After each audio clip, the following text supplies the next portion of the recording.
ones here gathered together in thy name, do most humbly beseech thee to send down thy heavenly wisdom from above, to direct and guide us in all our consultations. And grant that we, having thy fear always before our eyes, and laying aside all private interests, prejudices, and partial affections, the result of all our counsels may be to the glory of thy blessed name, the maintenance of true religion and justice, the safety, honor, and happiness of the king, the public weal, peace and tranquility of the island, and the uniting and knitting together of the hearts of all persons and estates within the same, in true Christian love and charity, one towards another, through Jesus Christ our Lord. Amen. Try this easy AI app. Just take a picture and the app will get rid of the background for you. Then it gives you cool new backgrounds made by AI, making your photos look like they were taken in its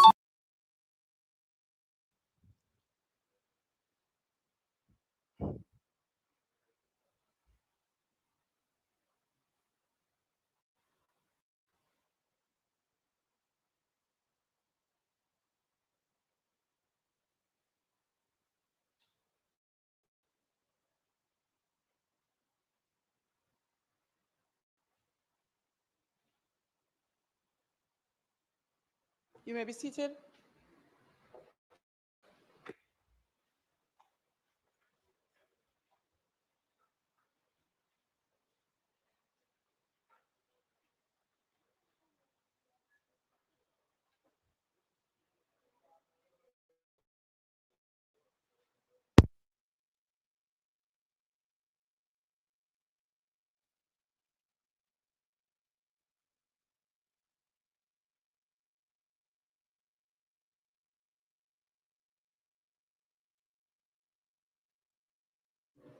This honorable House now resumes its sitting.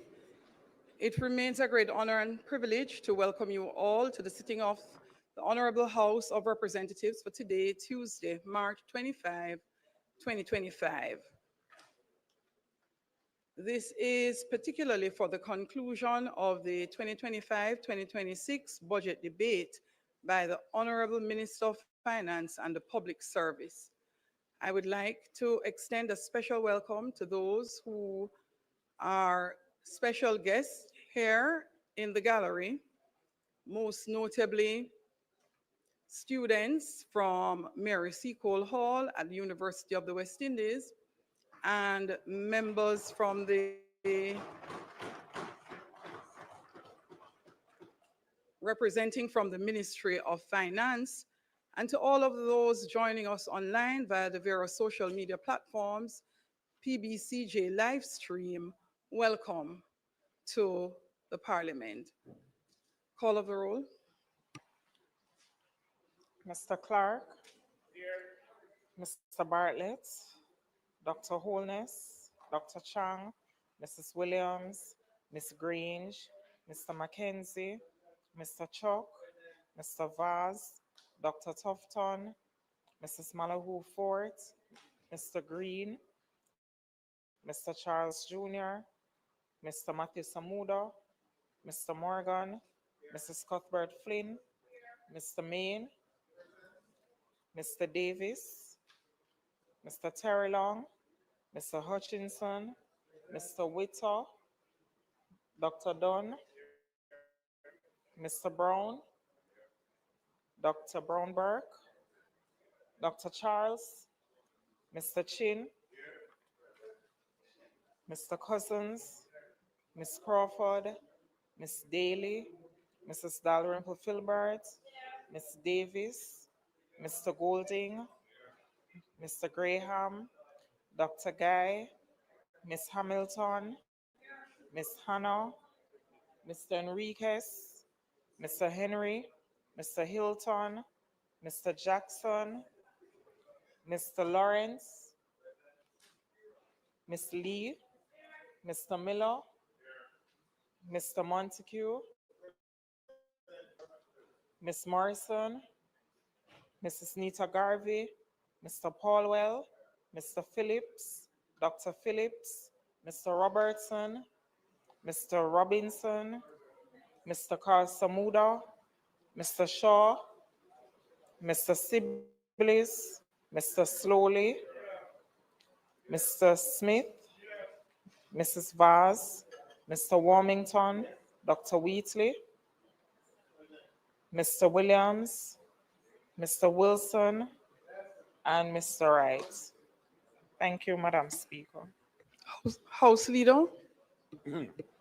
Madam Speaker, I'd like to join you in welcoming members to this very important sitting of the House today, when the primary activity will be the closing of the appropriations bill debate by the Minister of Finance and the Public Service. Madam Speaker, I wish also to join you in welcoming the members of the public that have joined us in the gallery, particularly those from the good constituency of Eastern St. Andrew, a constituency that I have more than a familiar relationship with. And of course, members from the University of the West Indies, particularly the Mary C. Cole Hall, who are here with us today, members of the media, and other support teams that are here. Madam Speaker, the agenda today, as I indicated, will primarily consist of some tidying up matters which the Minister of Finance has to do in regards to one or two items which she will do immediately ahead of her presentation, and then the closing. And again, we expect in the standard that she has set in her record-breaking performance last week, that she will continue in that vein today. May it please you, Madam Speaker.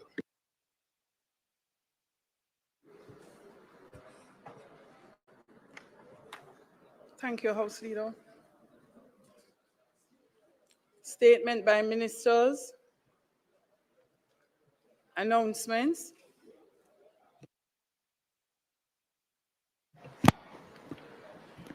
Laid on the table of the House are the following: Annual Report of the National Health Fund for the financial year 2021-2022 and its Ministry Paper number 10 of 2025 entitled Annual Report of the National Health Fund for the financial year 2021-2022.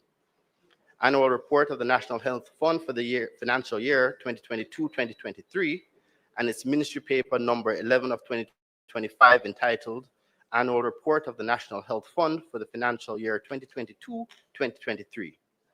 The General Consumption Tax Amendment of Schedules Order 2025 under the General Consumption Tax Act and under the Auditor General's Department Certified Appropriations Account, first head 42,035 at the Department of Government Chemists for the year 2020-2021, and under head 42,035, the Department of the Government Chemists again for the year 2021-2022, and head 72,000 at the Ministry of Local Government and Rural Development for the year 2022-2023. Thank you. Bills brought from the Senate, petitions, papers, reports from committees, notices of motions given orally. Minister of Finance. Madam Speaker. Madam Speaker, I beg to give notice that at the next meeting of the House, I will move to introduce and have read a first time a bill shortly entitled the Large-Scale Projects and Pioneer Industries Tax Relief Act 2025.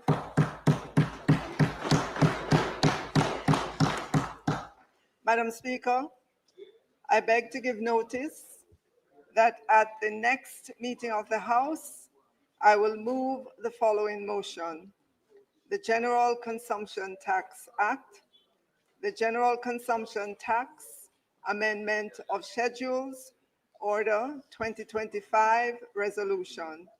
Whereas by virtue of Section 61 of the General Consumption Tax Act, hereinafter referred to as the Act, the Minister may by order published in the Gazette amend the schedules to the Act. And whereas the schedules to the Act specify the general consumption tax and the special consumption tax imposed on the supply in Jamaica or the importation into Jamaica of goods and services, and whereas on the 19th day of March 2025, the Minister made the General Consumption Tax Amendment of Schedules Order 2025, and whereas it is provided by Section 62 of the Act that an order amending the schedules to the Act shall be subject to affirmative resolution of the House of Representatives, and whereas it is desirable that the General Consumption Tax Amendment of Schedules Order 2025 be affirmed by resolution. Now therefore, be it resolved by this Honorable House as follows. The resolution may be cited as the General Consumption Tax Amendment of Schedules Order 2025 resolution. The General Consumption Tax Amendment of Schedules Order 2025 is hereby affirmed. Madam Speaker, I further beg to give notice that at a later stage today, I will move for the suspension of the standing orders to enable me to take this motion. Thank you, Minister. Questions and answers to questions. Motions that may be made at the commencement of public business requiring notice. Motions relating to the sitting of the House. Motions for leave to introduce bills. Presentation of bills without leave of the House first obtained. Minister.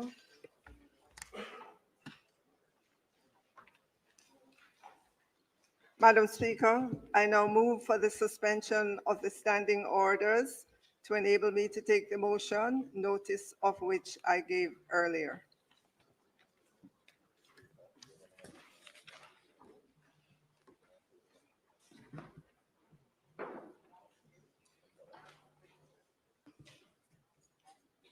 Members, the question is that the standing orders be suspended to allow the Minister to take first reading of the bill. Those in favor? Those against? The ayes have it. That is as it relates to large-scale projects and Pioneer Industries Tax Relief Act 2025.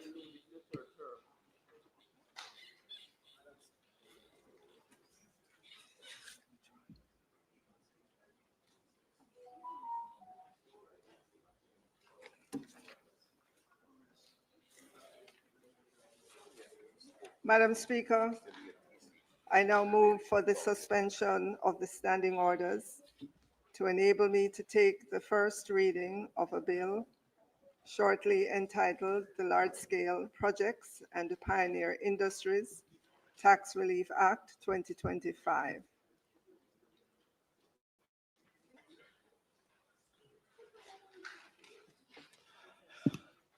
A bill shortly entitled the Large-Scale Projects and Pioneer Industries Tax Relief Act 2025, read a first time. Minister. Madam Speaker, I now move that a bill shortly entitled the Large-Scale Projects and Pioneer Industries Tax Relief Act 2025 be read a first time. A second time, sorry, be read a second time. So, Minister.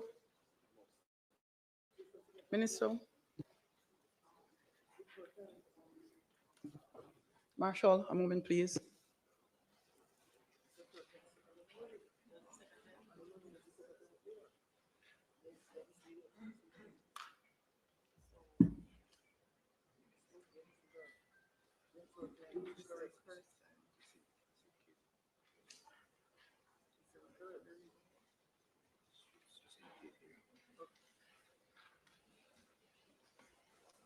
Madam Speaker, I beg to give notice of second reading of the bill.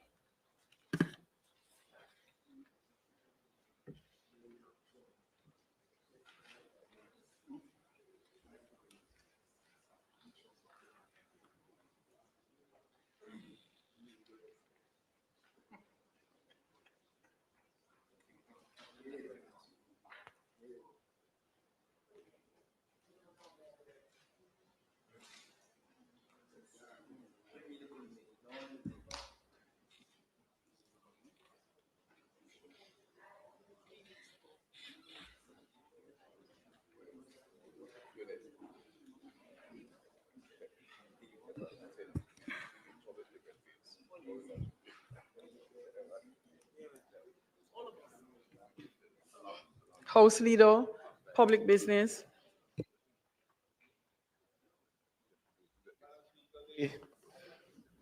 The minister will take the affirmative action resolution, which she indicated earlier, and then proceed thereafter to conclude the debate on the Appropriations Act. Wait, please, you, Madam Speaker.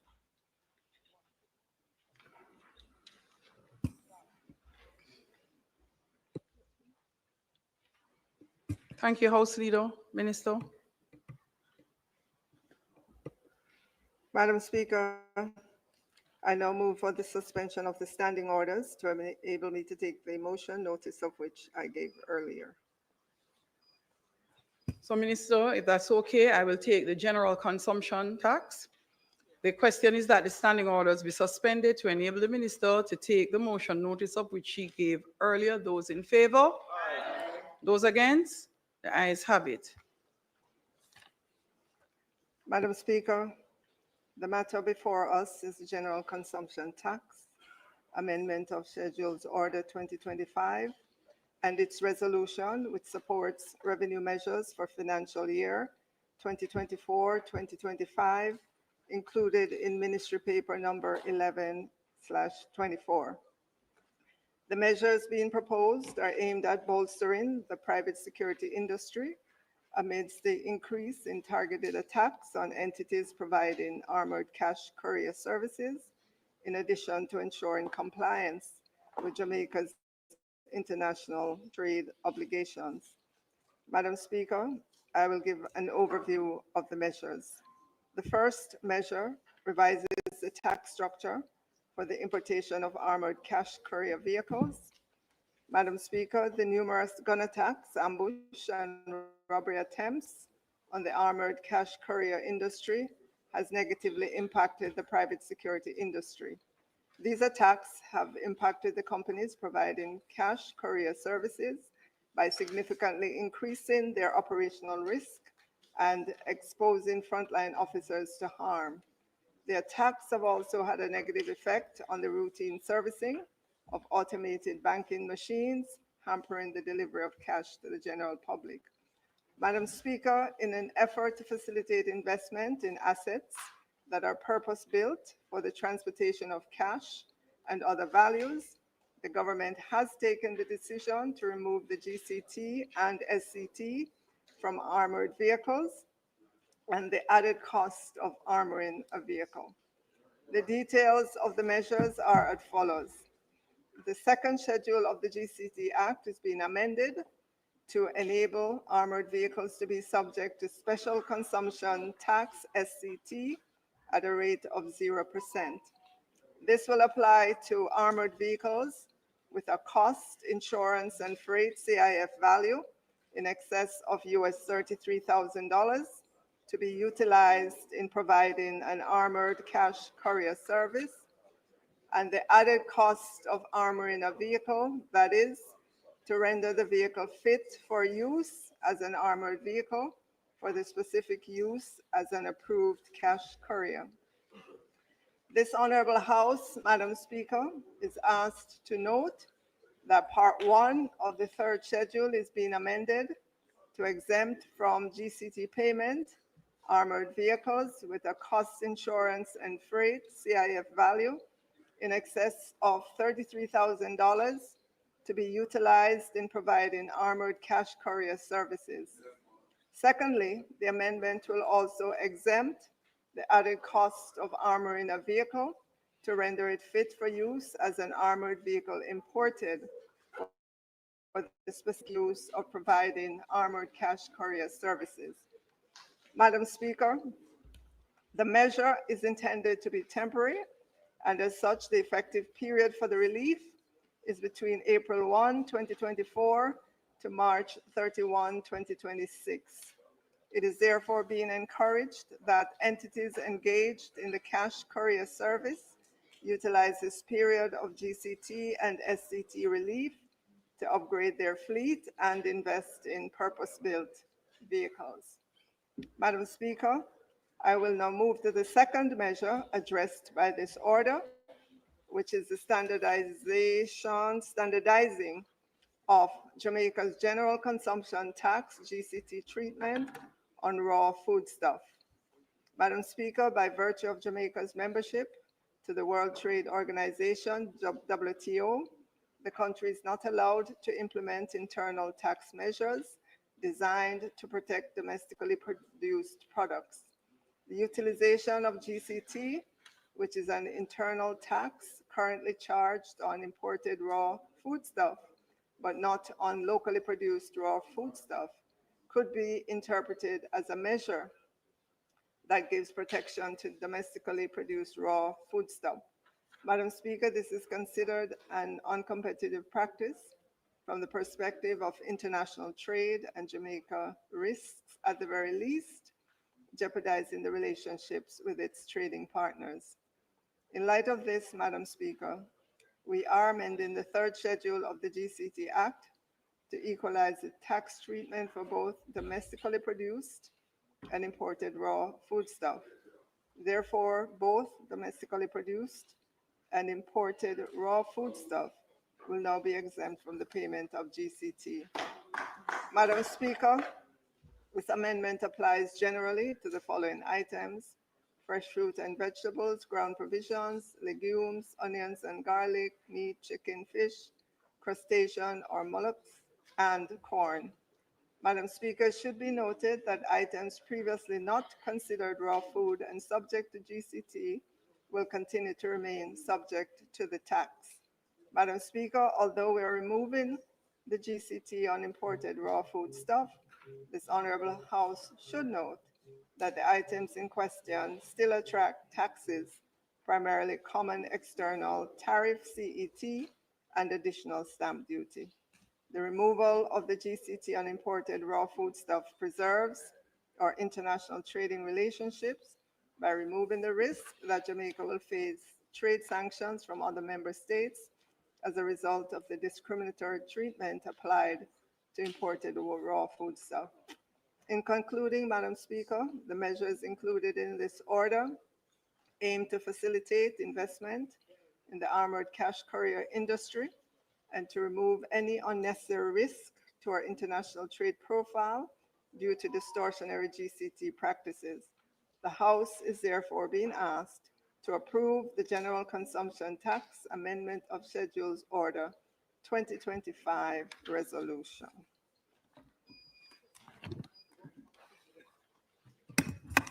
So House Leader, response, is that?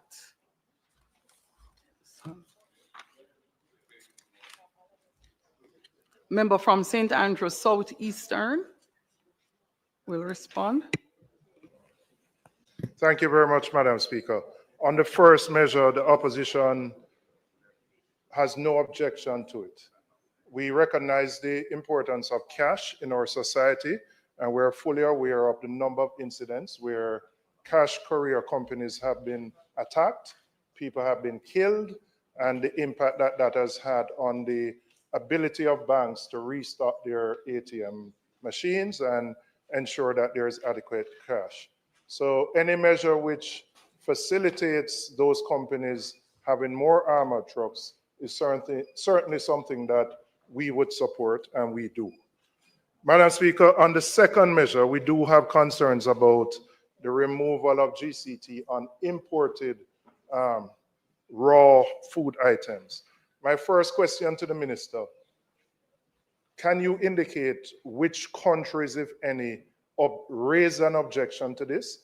And did these objections take place within the ambit of the World Trade Organization, which has a process to deal with objections of this nature? And if you could indicate where within the process that objection got to and whether there was a resolution. I raise this because the removal of GCT on imported items has the potential to negatively impact the local agricultural sector. Notwithstanding what anybody wants to say, we know that developed countries subsidize their agricultural industry to an extent that we don't, very heavily. And while I assume there was some pressure brought on the government to undertake this measure, we operate, trade operates within a rules-based environment. So I want to know who raised the objection, where within the WTO process we got to, what was Jamaica's defense, whether the advice taken to remove the GCT was something done in consultation with the AG's department and other stakeholders, because we don't have a level playing field in this world, and we don't want to undertake measures which will negatively impact our local industry. I know this was introduced by your predecessor. We raised the concerns then. There really wasn't any satisfactory answer provided as to why we were being forced to take this measure. But now that we're here, I would like some answers on that particular issue.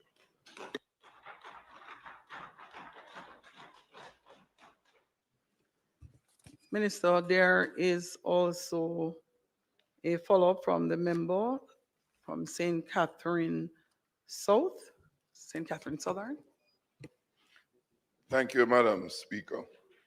Minister, I want to add my support to the relief regarding the armored vehicles. During the deliberations of the Economy and Production Committee, where we had the Bank of Jamaica present, the strong argument was made through the governor from the operators of the ATM machines about the enormous costs involved in adequately providing ATM machines across the country. And against the background of closures of many of the banks across the country, we have many communities in rural Jamaica who have to journey, I'm told by some members of parliament, up to 30 miles to get to an ATM machine. And even in the corporate area and other urban centers, a number of machines remain inoperative for extended periods of time, making it extremely difficult for citizens to access cash to make their transactions. Quite frankly, they appeal to the government for the support. And now that there's a response positively as it relates to the cost involved in providing these machines, we expect, and the country, because when the government gives these tax relief, it is the taxpayers of the country that make the sacrifice. And to the extent that the government is providing this relief, boy, oh boy. And therefore, Madam Speaker, the citizens expect that the banks will respond in a very positive way in making sure that our consumers have easier access to ATM machines against the enormous number of closures that they have implemented in recent times. Thank you, Madam Speaker. Thank you, member. The leader of the opposition, the member from St. Andrew. So you want, you'd have to turn off your mic. It's gonna come next. Oh, okay.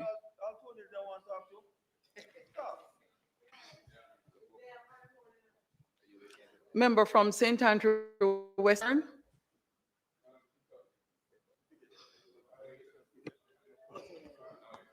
Thank you, Madam Speaker. Madam Speaker, I'd like to, first of all, I support the measures on the Korea, and I want to adopt this sentiment attached by my colleague from St. Catherine South East, St. Catherine South. Yeah. Madam Speaker, I want to address the situation as it regards the removal of GCT and agricultural item, including the listing contained in the resolution. Madam Speaker, I can hardly think of a worse time that we'd want to bring this resolution, because the rules in the WTO have been totally upended. The rules affecting trade in the WTO has been totally upended, creating an environment now where countries in developing countries are put at a distinct disadvantage, and small developing countries an even worse disadvantage. The reality is that the rules-based system we agreed to because there was some equity in it for the developing countries. That has now been turned on its head by current policies, trade policies, and measures being adopted by developed countries. In addition to the built-in subsidies and the blue box, green box, yellow box arrangements in agriculture, the imposition of tariff at this point of time has meant that any consideration that we may have had in terms of working with the rules to phase out some of these measures that we have imposed, I think we now have to consider that these are now protective measures in light of what is emerging, what is evolving in terms of trade policies in being imposed in developed countries. I believe, Madam Speaker, that the timing of this could not be any worse. It cannot be any worse, because the impact on our local sector is real and damaging. And it further puts us at a disadvantage by this removal of the tariff at a time when tariff is being imposed. And not only tariff, my understanding is that it's tariff and other measures are being imposed. And so, Madam Speaker, I would strongly urge the minister to reconsider this particular set of measures. Reconsider them, because it will further put the agricultural sector at a further disadvantage. The timing of it is simply, we have yet to understand the full extent of the measures that are being proposed and what are the implications for our economy in general and the agricultural sector in particular. And I would ask and urge that it be deferred so that we have an opportunity to understand what are the evolving set of measures that are being imposed on us at this point of time. I strongly urge that, as someone who participated in the WTO arrangement, negotiated Jamaica's accession to the WTO, the imbalances that will be imposed on us by these new fangled measures that are being imposed, I think need to be appreciated, studied, understood, and the impact assessed. I would urge that. Leader of the opposition. Thank you, Madam Speaker.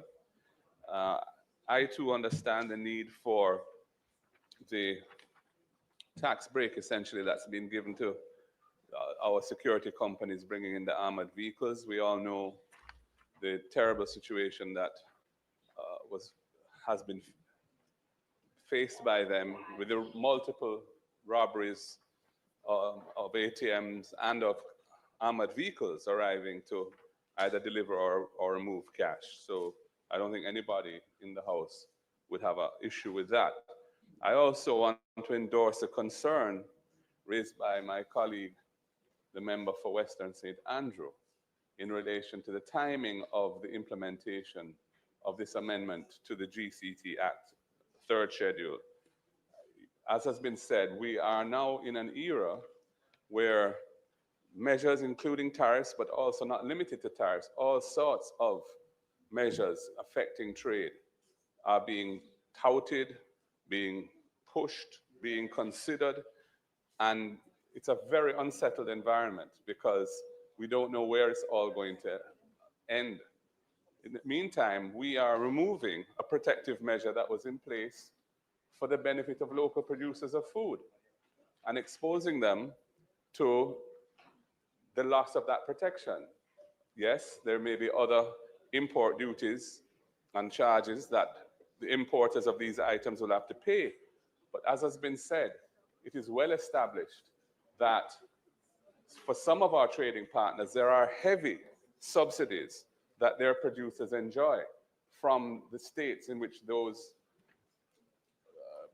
countries, those producers are producing those food items. So it's not a level playing field in terms of the cost structures that the various competing players have to contend with. And the removal of this at this time seems to me to be premature.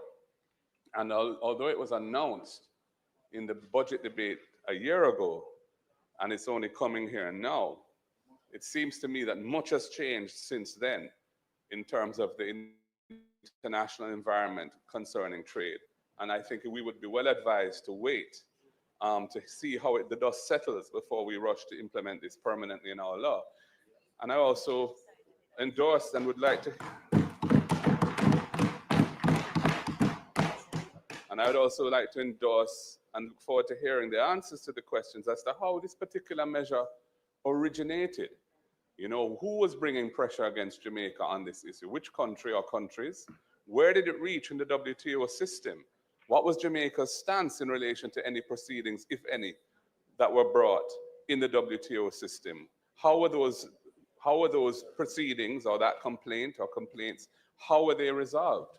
You know, all we heard was that these protective measures were being removed, but we've never had a satisfactory answer as to why this has happened. And I look forward to the answer to that.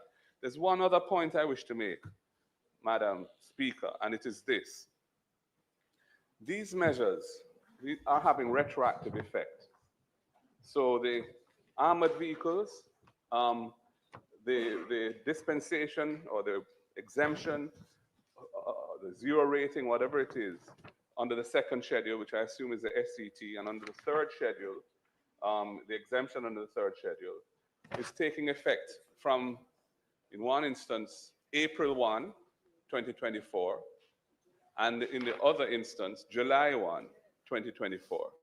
Similarly, the exemption in relation to the raw foods, whether it be meats or vegetables, is taking effect July 1, 2024. Now, I have to ask, what is the situation in relation to the imports which have taken place up to this date, or up to the effective date of this order? Was GCT collected or not on these items? If GCT was not collected on these items, what was the legal basis for it not being collected? Because I'm not aware of any provisional collection of tax act orders coming here to, for approval to implement on a temporary basis these measures. Normally, under the provisional collection of tax act, the minister can vary a tax or levy a tax, but it lasts for a finite period of time and then expires unless it comes here and is approved by the House. No such orders have come in relation to this, to the best of my knowledge. So my question is, what was the situation in relation to these imports during the period from these dates, which they're the effective dates of the order, April 1 in some instances, July 1 in others from last year, up to the time of the effective date of this order. And this order is dated March 19th. And I believe it takes effect on that date, subject to being approved here affirmatively. So I want to know, was GCT collected on these imports in the intervening period? If the answer is yes, what was the, or if the answer is no, it was not collected, then what was the legal grounds or basis upon which it was not collected by customs at the wharf? And if it was collected, with this measure now taking effect retroactively, what is going to happen to the revenue that was collected? Are we now exposed to having to refund these people for the GCT that was paid on these imports? There's a lot to be answered in relation to this, Madam Speaker, and I look forward to hearing the responses, or perhaps we should suspend the debate of this measure to give some time to the Minister to look into these very important issues. I thank you, Madam Speaker.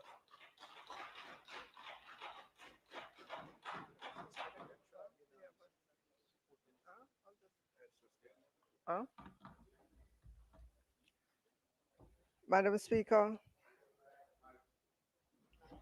Minister Mike.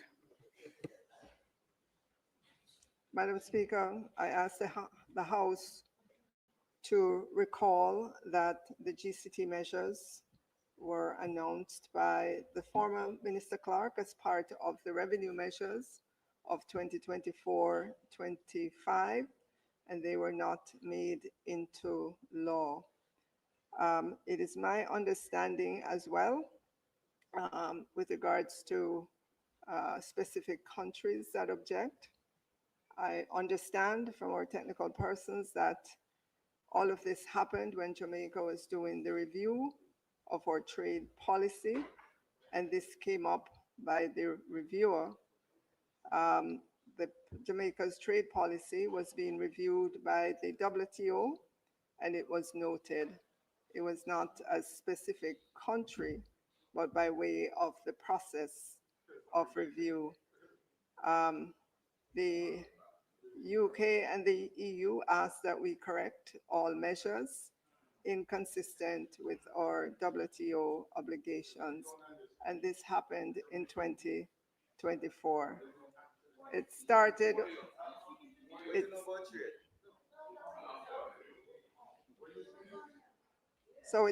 Madam Speaker, with the WTO reviewer in November of 2023, and UK and EU comments occurred in July, August of 2024. Madam Speaker, there are some other questions that the members asked.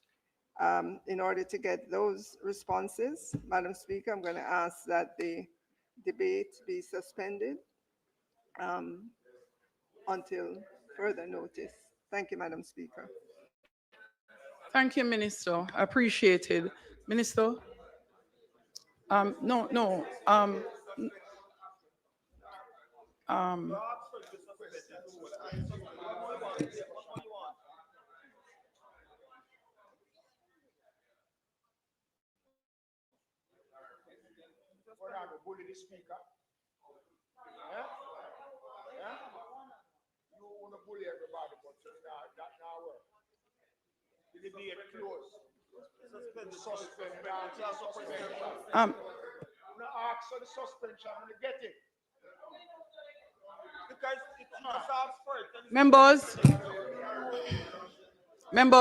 no.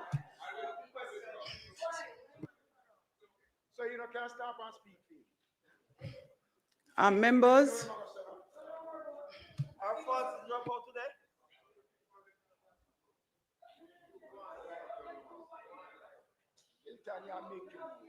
Members, the question is that the debate be suspended at this time. Those in favor? Those against? The ayes have it. Minister?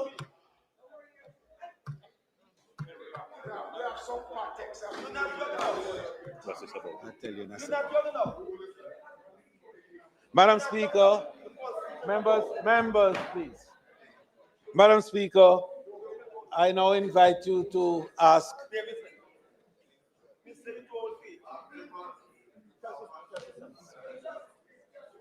Members, please. Members. Madam Speaker, I now invite you to ask the Minister of Finance and Planning and member for St. Andrew Eastern to close the debate on the Appropriations Act. May it please you, Madam Speaker. Thank you, House Leader. The Honorable Fayval Williams, MP, Minister of Finance and the Public Service, will now close the debate.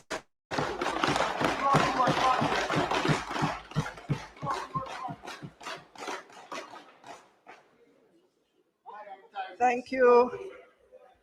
Thank you, Madam Speaker.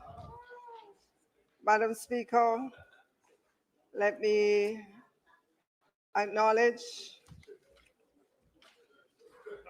our students from the Mary C. Cole Hall at the University of the West Indies. Let me acknowledge as well, they're in the gallery, all the members from my constituency of St. Andrew Eastern, and all my people them from Ty Dixon who are watching online. We have members of G2K here this afternoon as well in the gallery. Let me acknowledge Miss Natasha Marzov, IDB Country Representative, Jamaica, who's in the gallery. My husband, who is traveling, but I know he's watching online. I want to acknowledge him as well. All my colleagues here in the House, my friends and family, my counselor from St. Andrew Eastern, members of the media, thank you as always for carrying the good news about this government. Madam Speaker, I want to pause to acknowledge the media persons who traveled over hills and valleys to go to Ty Dixon to check out the district where we come from.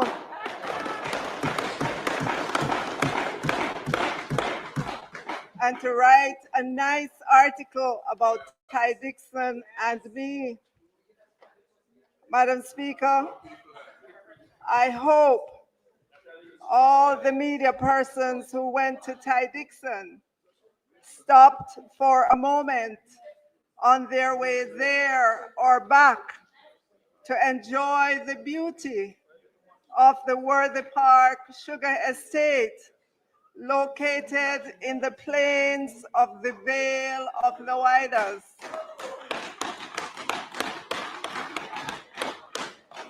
With its unending acres of sugarcane as far into the horizon as you can look.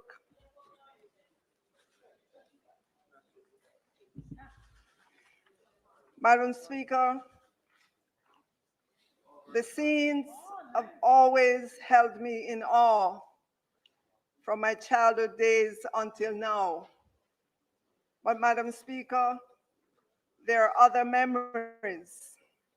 In my childhood, many hardworking men from Ty Dixon would wake up before cock crows and walk the 5 miles in the wee hours of the morning from Ty Dixon to Worthy Park Sugar Estate to cut sugar cane in the boiling hot sun with them cutlass. Many women did the same journey as well, but to pick oranges.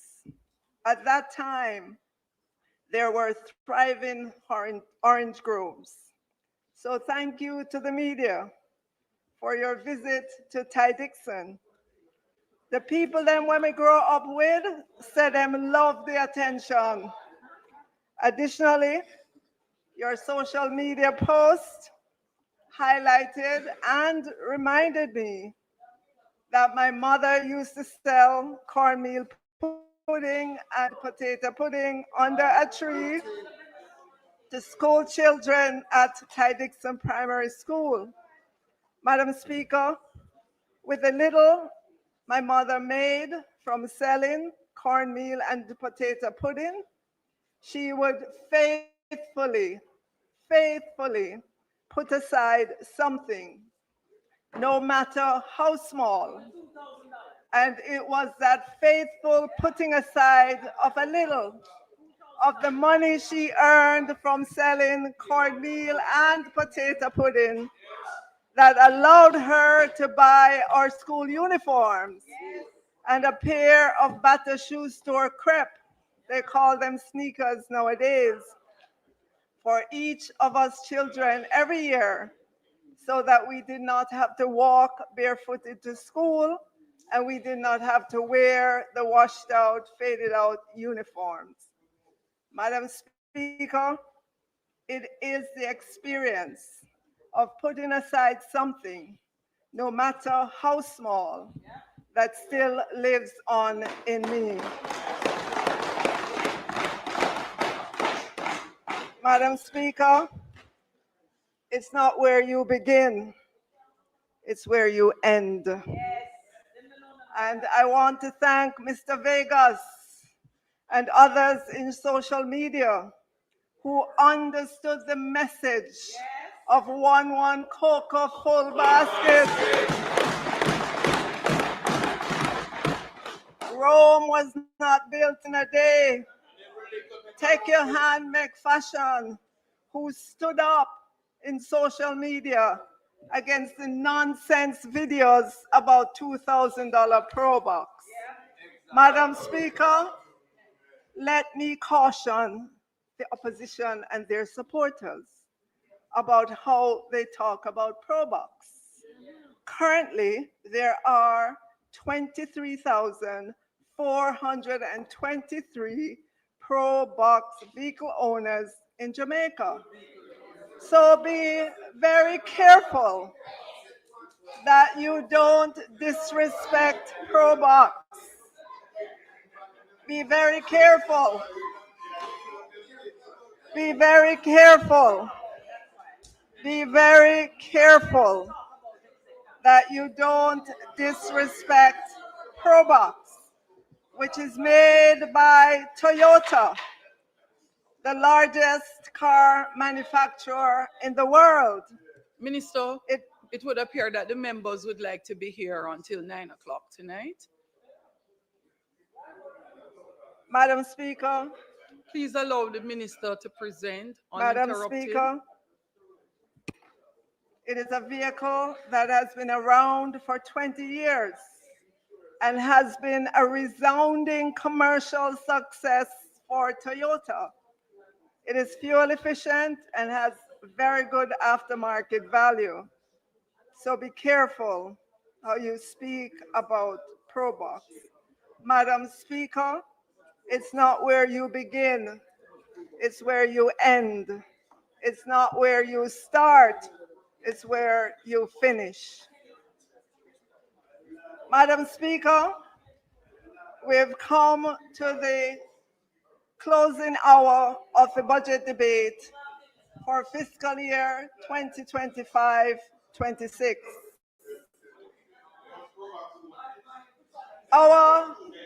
Madam Speaker, our Prime Minister, the teacher, the professor, the builder, has given us a history lesson that should be required reading for all of us, so that we do not repeat the failed policies of the opposition, not the experiment with democratic socialism where everything is owned by government, not the hyperinflation years of 1973 to 1991 with inflation ballooning to 80%, not FinSoc that cost us US $3.4 billion, not the freeing up of the foreign exchange market without adequate foreign currency reserves.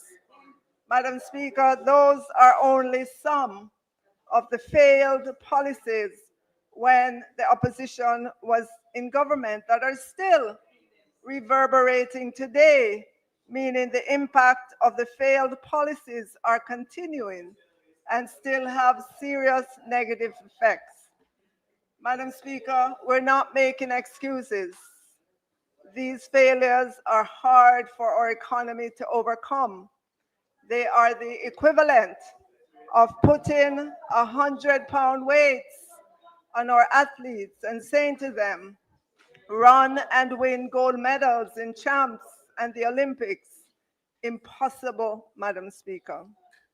So, Madam Speaker, when we remind people about history and the failed policies of the opposition when they were in government, it is to help them to understand that we have not totally freed our economy of the drag on GDP growth that those failed policies still have up to today. Madam Speaker, if we did not have FinSAC deal to deal with, think of how much better off we would be as a country. Think of all the resources we would have at our disposal to invest in economic growth. Madam Speaker, the Prime Minister has made the National Housing Trust a big part of his growth agenda that will continue to bring decent housing to all who are in need. Madam Speaker, my one word for the Prime Minister's presentation is brilliant.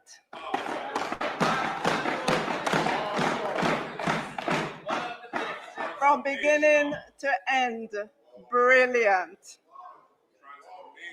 Madam Speaker, the spokesman on finance put forward promises. Madam Speaker, the spokesman on finance put forward promises, but no costing. The leader of the opposition put forward more promises as well, but no costing. They also came with their recounting of history. Sadly, Madam Speaker, it did not include FinSAC and the long-lasting drag that the homegrown financial sector collapse has had on the Jamaican economy, even to this day.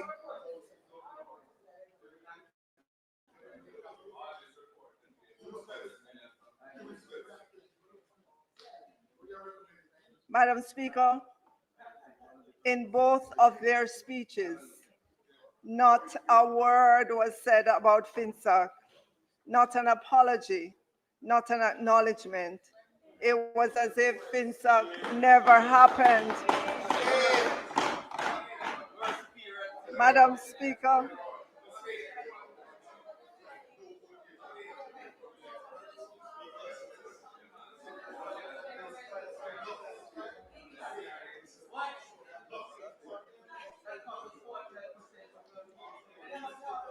Madam Speaker,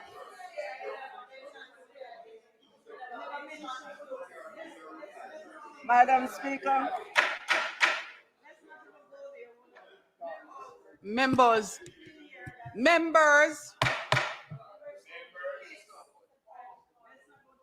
Madam Speaker, the leader of the opposition spent a lot of time talking about the NHT. The first proclamation he made is that he will stop the annual extraction of the 11.4 billion from NHT to fund the budget.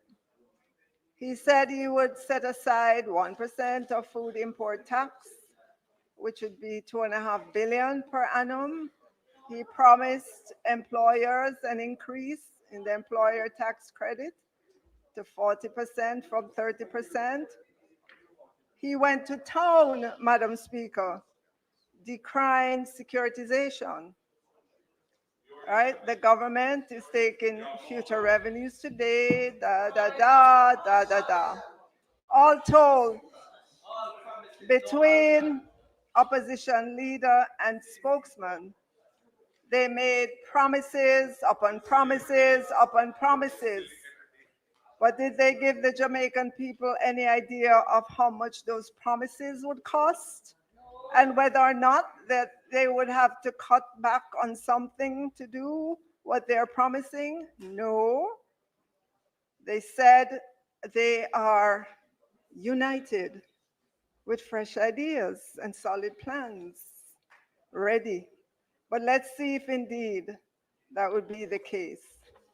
Madam Speaker, allow me, Madam Speaker, to demonstrate to the people of Jamaica that the promises from the opposition would create FinSAC 2.0.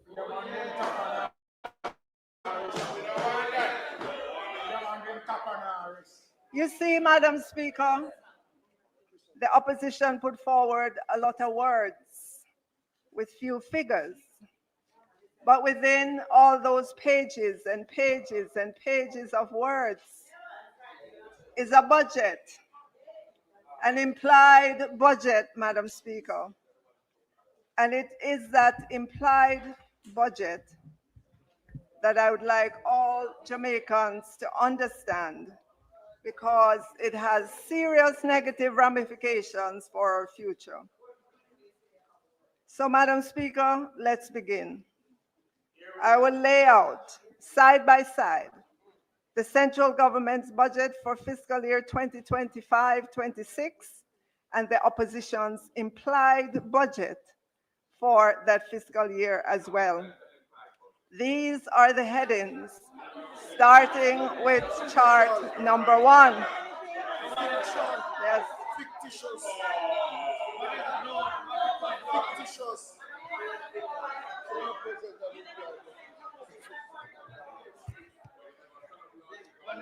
Madam Speaker, I rise.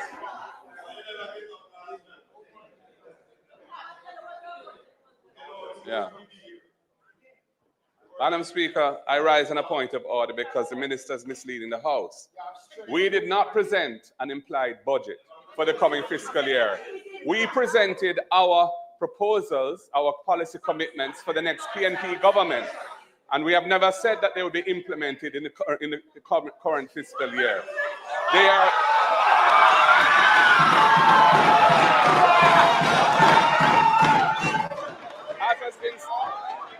As has been said, the budget, after today, the budget would have been passed for the fiscal year. Our proposals represent what we will be doing for the duration of our first term in office. And that is what we were saying.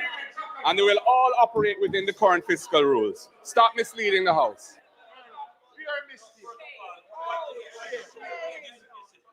Dismiss it. That is no point about it. Turn on our man.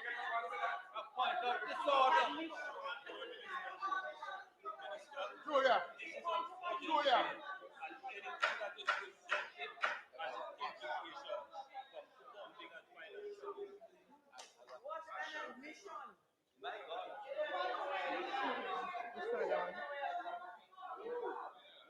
Minister, you may sit for a little until the House is ready.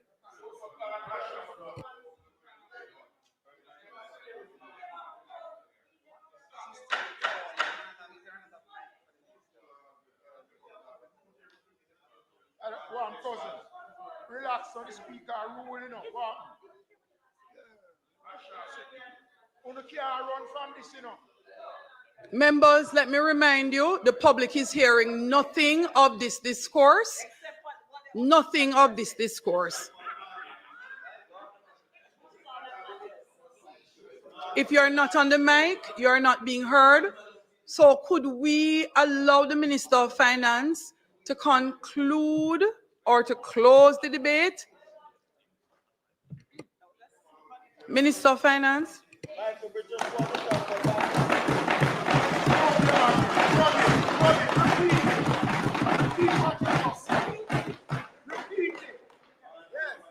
Madam Speaker, Madam Speaker, this is a budget debate.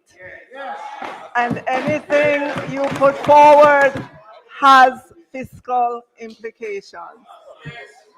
So, Madam Speaker, because I was interrupted, let me start again. Madam Speaker, allow me to demonstrate to the people of Jamaica that the promises from the opposition will create FinSAC 2.0.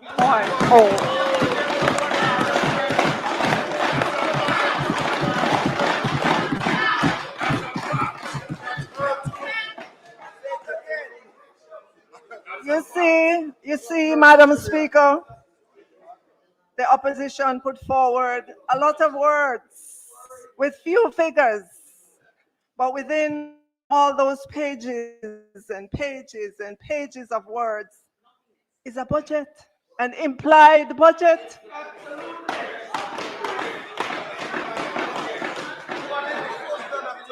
Madam Speaker, Madam Speaker, Madam Speaker, they did not put forward, Madam Speaker, they did not put forward an explicit budget, but they put forward ideas. And those ideas can be costed, and they should have been costed and made into a budget.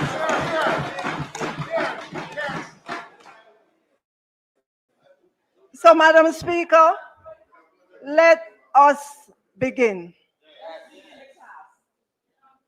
Again, I will lay out side by side with the central government's budget for fiscal year 2025-26 and the opposition's implied budget for the fiscal year 2025-26 as well. So, Madam Speaker, as I indicated last week, the tax revenue that the central government is projecting, Madam Speaker, I do need some protection from the noisy gallery over there.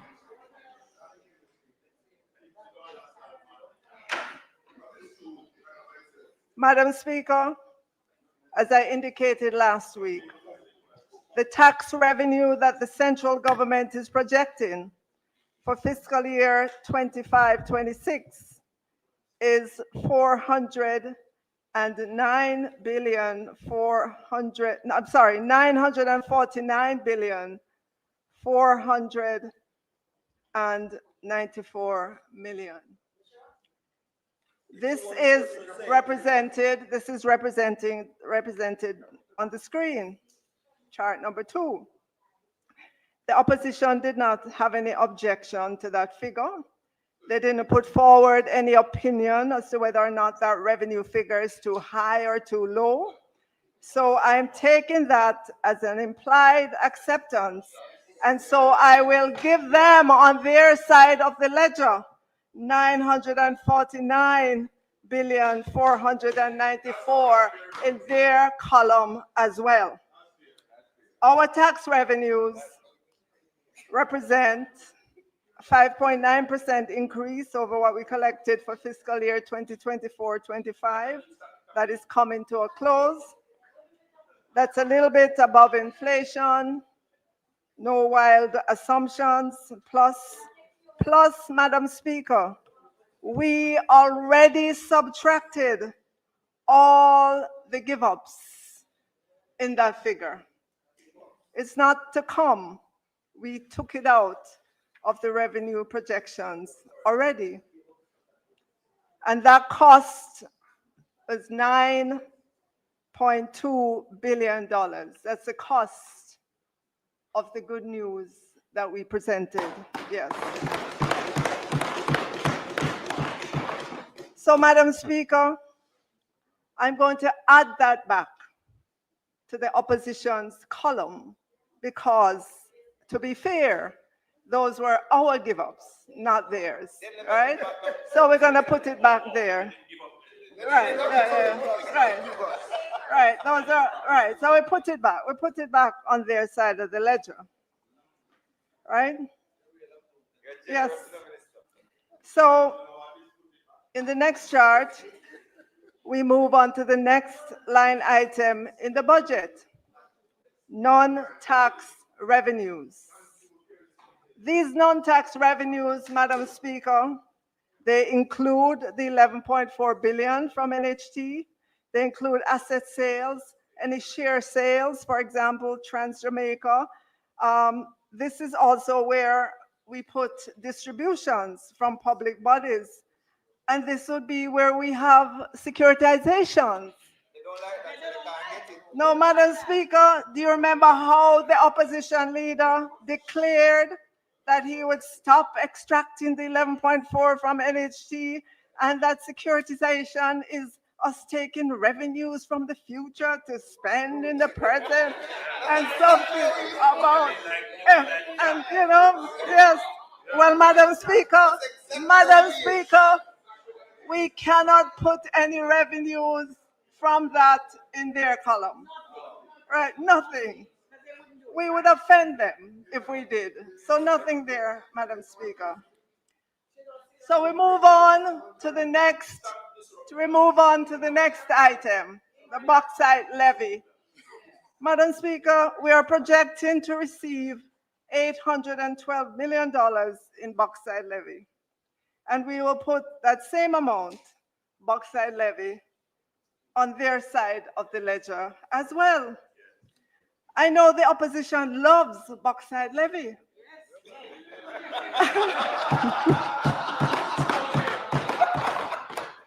They may even want to increase this number in their explicit, not their implied, their explicit budget. Because it was Michael Manley-led government who, after all, took on the transnational bauxite companies and imposed the 1974 bauxite levy. So they have a history with levies. As the history was written, Madam Speaker, in May 1974, Prime Minister Manley announced that Jamaica would repeal previous agreements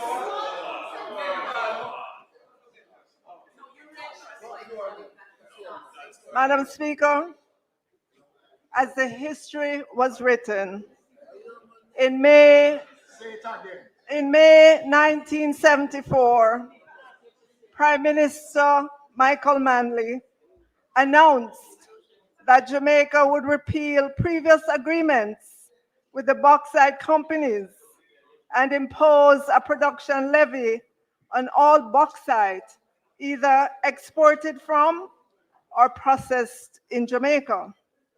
Madam Speaker, anyone can read the history books about how that turned out. Revere Bauxite Company closed its shutters little more than a year later on August 19, 1975. Reynolds folded and left Jamaica in 1984. Alcoa also temporarily closed its gates in Clarendon on February 6, 1985. Yes, Madam Speaker. Yes, Madam Speaker. Jamaica did get increased earnings from the bauxite levy, which went from US $19.2 million in 1973 to a whopping US 180 million in 1974. But Madam Speaker, the levy also moved the cost of Jamaican bauxite from being the cheapest to the most expensive worldwide. In an article entitled "The Bauxite Levy 40 Years On, Who Let the Puss Out of the Bag?" the author quoted Dr. Davis and economist Dennis Morrison as saying that Jamaica has little to show from the bauxite levy, and that the country suffered through ill-fated projects and misspending of the bauxite levy funds, which were lodged to the Capital Development Fund. The upshot of all of this, Madam Speaker, is that bauxite companies began increasing their investments, not in Jamaica, in other bauxite producing countries, and Jamaica consequently lost its position near the top of the ratings as a world leading producer. Another failed policy of the opposition. And as the bauxite left Jamaica, so did high paying jobs. The opposition spokesman has some nerve, Madam Speaker, talking about low paying jobs now. It's your government failed policy that sent the high paying jobs in the bauxite industry packing. But Madam Speaker, I digressed. Let me get back to the implied budget of the opposition. All right, so the next line item is capital revenue. We are phasing out this line, so there's no money there because it's incorporated elsewhere in the budget. So we move on to the next line, which is grants. We're projecting to receive $5.9 billion, call it $6 billion in grants. We will put that on the ledger of the opposition as well. So those are the revenue items, Madam Speaker. On our side, we expect to see revenue and grants of $1 trillion, 96 billion, and 83 million. On the opposition side of the ledger, they have an implied budget of an implied revenue of 965 billion, 443 million, because they don't want any securitization or NHD contribution or other non-recurring revenues. They especially don't like securitization. And they figure, Madam Speaker, if they speak badly against securitization over and over and over and over again, Jamaicans will begin to think it's a bad thing because, after all, the leader of the opposition was a partner in a very big financial sector company, and so he must know a thing or two about securitization. And if he says he doesn't like securitization, then Jamaicans probably would conclude that something is wrong with securitization. But I want to say to Jamaicans, there is nothing wrong with securitization. The global securitized market is massive, nearly US 13 trillion. Research shows that 73% of residential mortgage debt is funded by securitization. 16% of auto loans are funded by securitization. 27% of commercial real estate debt is funded by securitization. 7% of credit card debt is funded by securitization. 8% of student loans are funded by securitization. 40% of multifamily debt is funded by securitization.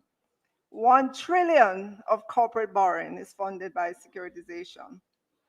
The securitization market, while having roots in the late 18th century with debt securitization, was modernized with the structured financing of mortgage pools in the 1970s and has grown significantly since then. So, Madam Speaker, I believe the opposition leader can stop now trying to drum all the negatives into the heads of Jamaicans about securitization. House Leader, the member's time for speaking has expired. Madam Speaker, the member's time for speaking having been expired, I beg to move that the minister be granted sufficient time to allow for the completion of her presentation. May it please you, Madam Speaker. Thanks, House Leader. The question is that the minister be allowed sufficient time to complete. Those in favor? Those against? The ayes have it, Minister. Thank you, Madam Speaker. Madam Speaker, we now move to the costing of the give-ups, the promises the opposition announced. So, Madam Speaker, the spokesman on finance said that they would pay back the asset tax that is levied on the financial sector in 5 payments. So first, Madam Speaker, the spokesman on finance would have to stop taking the asset tax before he can start paying back for what was taken. Otherwise, he would never finish paying back.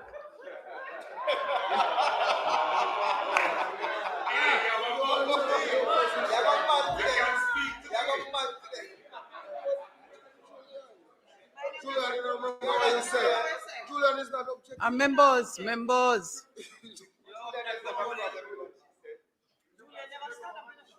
A point of order. The member for Southeast St. Andrew said nothing about giving back asset tax.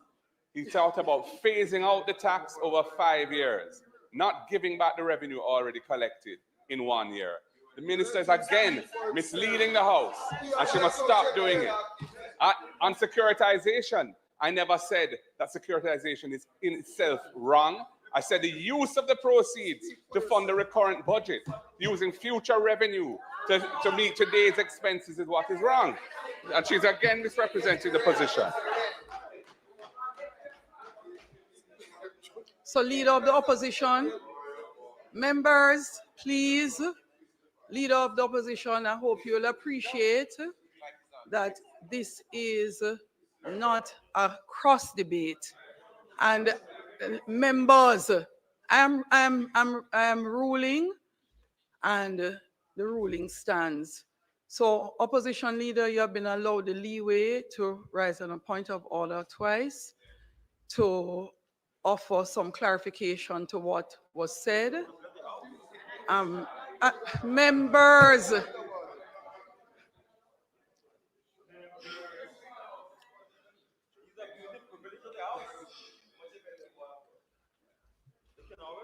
no, I don't think so.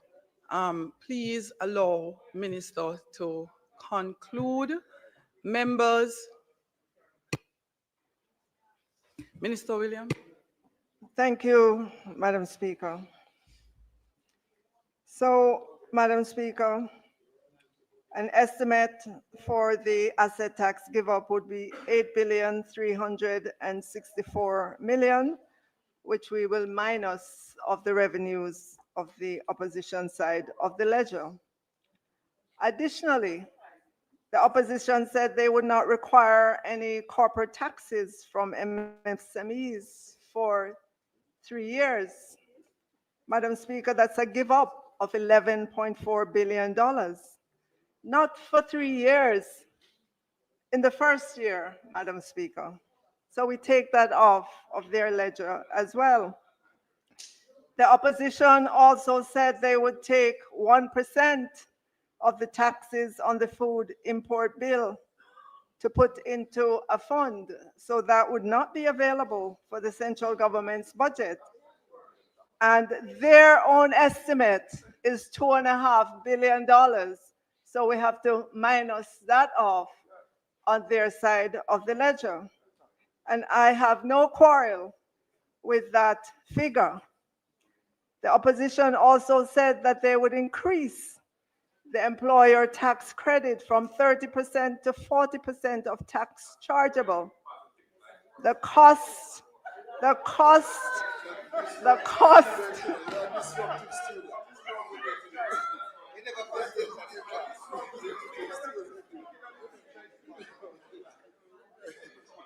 So the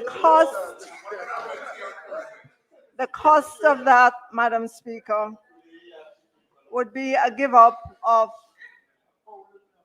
$3.4 billion.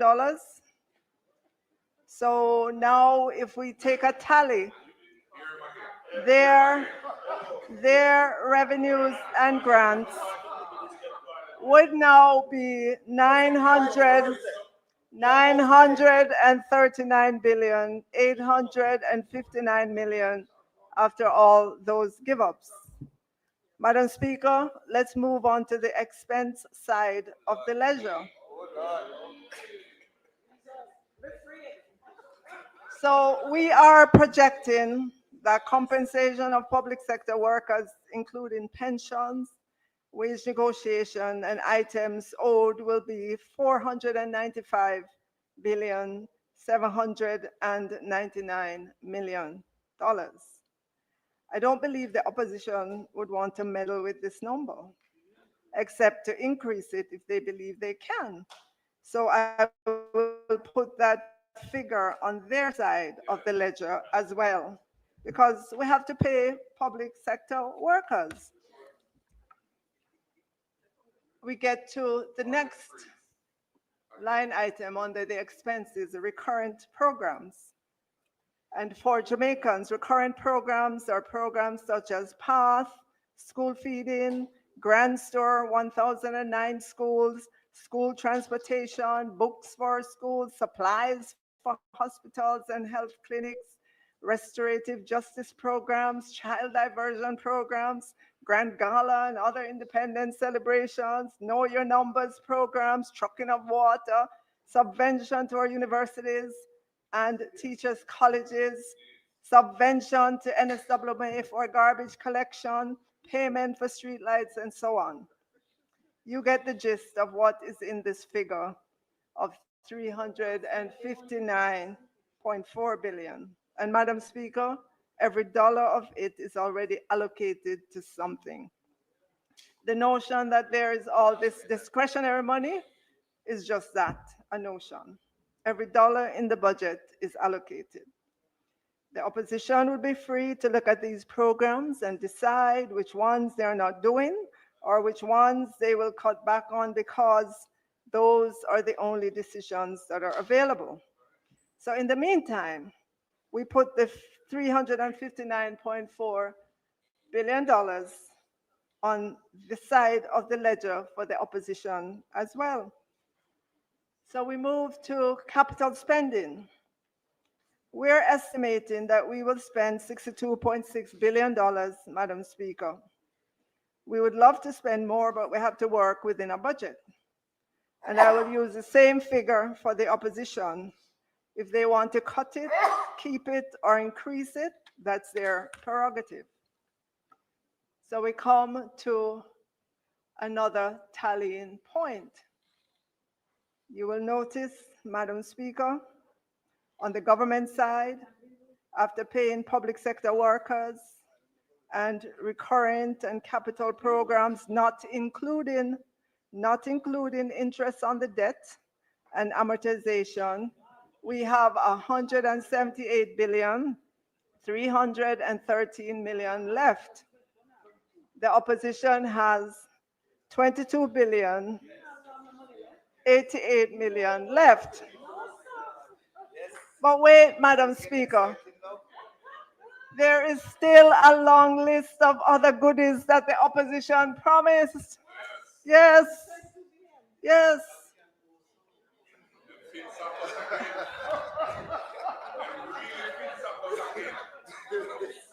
The opposition promised to raise standards in early childhood and primary schools. There was no costing associated with this, but I would expect that they wouldn't spend any less than $1 billion. The opposition promised a daily lunch meal at primary and secondary for all children who need it. Madam Speaker, the government currently spends $9 billion for 200,000 children to get a breakfast, snack, and/or a midday meal. So it sounds like the opposition would want to at least double this to 400,000 children. All right, and so that would cost them an additional $9 billion. The opposition also promised a daily breakfast, but they said thereafter. And so I take that to mean in the next fiscal year, so I don't have anything projected there for that. Yes.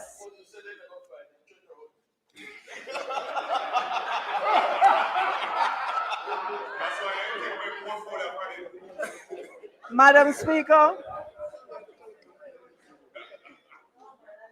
the opposition promised transport subsidy for 50,000 students over 3 years. In this upcoming fiscal 2025-26, that would cost an additional 428 million, just using the current figures for the 7,500 children for whom the government provides transportation. The opposition also promised to increase funding for special needs, but no one knows how much. And so I don't think that they would want to invest less than $1 billion in our special needs students. So there it is. Then electricity. They too want to tackle energy poverty and put renewable grid in communities, among other things. No cost was associated with this, but I'm going to put $2 billion because when we announced our $1 billion prepaid meter, house wiring and inspection and $4,000 credit per month program, the opposition said it was not enough, right? So add another billion, right? Okay.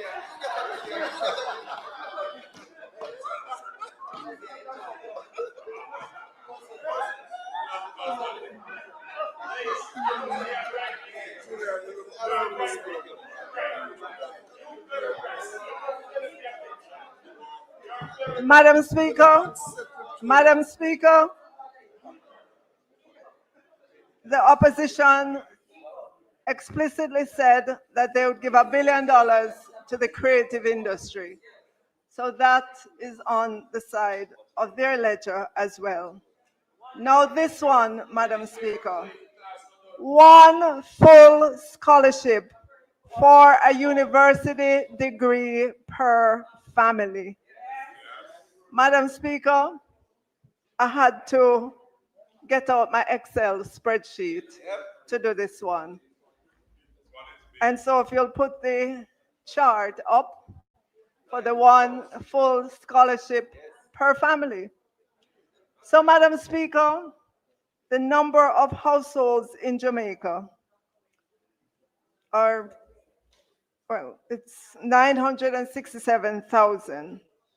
And when you read the literature, household is used as a proxy for families. So you can assume, you can correctly use this as 967,000 families in Jamaica. The number of students graduating from high school yearly is 35,000 students. And when you compare 35,000 to 967,000, you can pretty much see that there's a student coming from, families all across Jamaica. So, Madam Speaker, I made the assumption that the cost of tertiary per year is $900,000. I am sure I am underestimating. I am sure I am underestimating the cost of tertiary. But anyways, Madam Speaker, every student graduating from high school would want a full scholarship. Yes. And if you just take those figures, 900,000 times 35,000 students, because there's no student that's going to go to student loan to go get a loan, not when they can get a full scholarship, or they can get a full scholarship per family. Well, we have 967,000 families in Jamaica. So you must can get 35,000 one from them.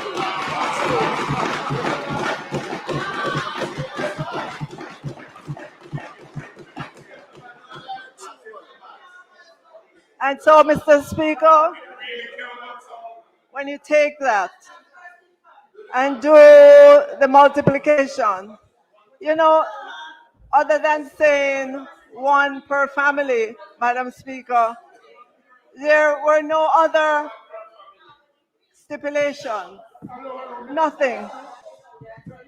There, there, it was a blanket statement. It just said one per family. That was it. When the Prime Minister, at our party's conference in November last year, when he announced that he was going to give $20,000 to persons who were not, collecting any benefit from the government, he gave conditions. He said that they would have to be registered at the Ministry of Labor and Social Security, who would vet them and so on. So he gave conditions. There were no conditions other than one per family to this promise. So, Madam Speaker, I did this calculation more than once. I did it more than once to assure myself that it was correct. You're talking about $31.5 billion annually, Madam Speaker. The opposition also promised to match the cost that companies invest in their employees. And again, Madam Speaker, you can do the calculation there because the data exists. On average, employers pay about $954 per worker. Average training hours, 57 for the year. We know what the employed labor force is, and we can, just take a percentage of that gets trained annually, maybe about 7% or so. The total spend on training would be about $5.1 billion. And since the opposition would fund 50%, that's $2.6 billion. The opposition said that they would match. Match means you give the companies money. Where would they get the money from? Isn't it the consolidated fund to invest in their employees? I don't know if they didn't know what match meant. But if I was an employer and the government says that they're going to match what I spend, I'd be expecting a check from the government. Okay. All right, so that's $2.6 billion, Madam Speaker. Madam Speaker, the opposition also said that they would remove all taxes on laptops and tablets for students and teachers. Madam Speaker, I'm not one to boast, but this government, this Prime Minister Andrew Holness-led government, has invested $8.2 billion in tablets, laptops,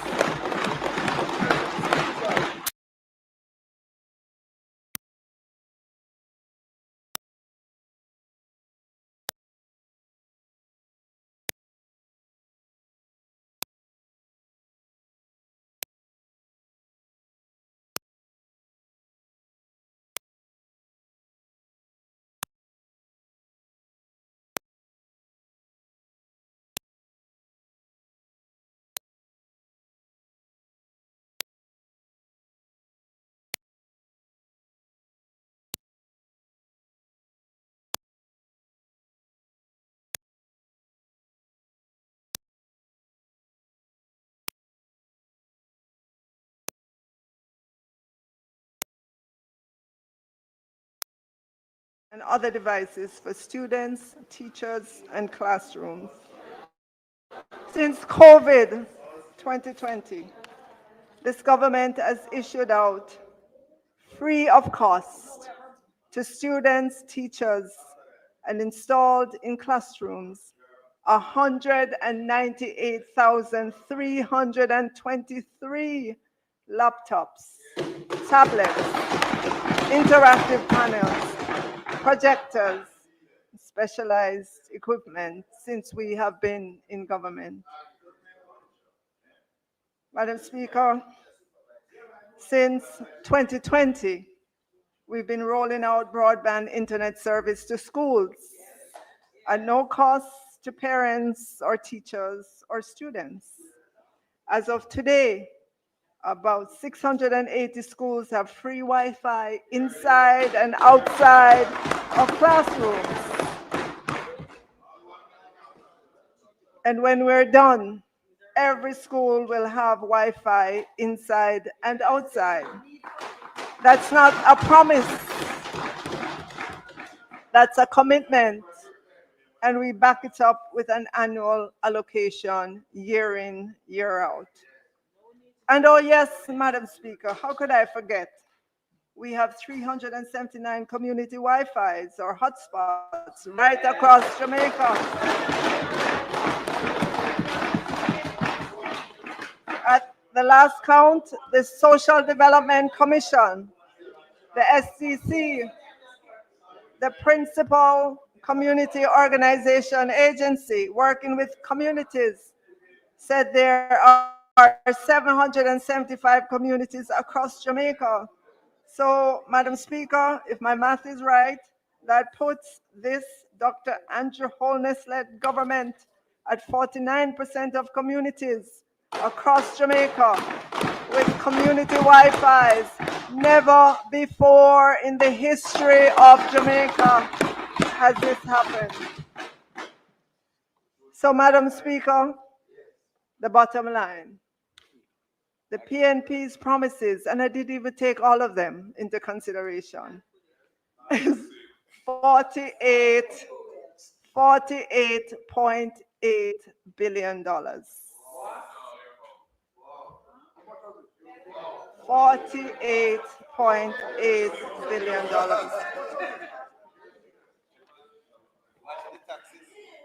So, Madam Speaker, let's do. Jamaicans do not want a government that will party with the rent money, as the implied budget of the opposition has shown. You can be assured, you can be assured, you can be assured that we will continue to be good stewards of the country's resources. And so, Madam Speaker, I say to all Jamaicans, it's decision time.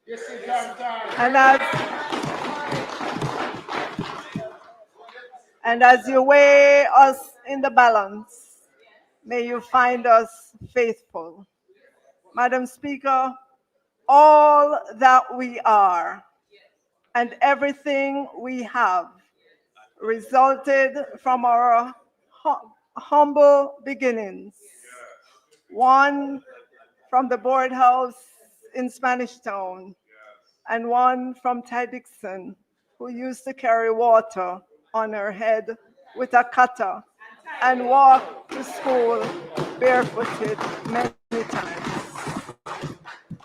All that we are and all that we have, we owe it to Jamaica.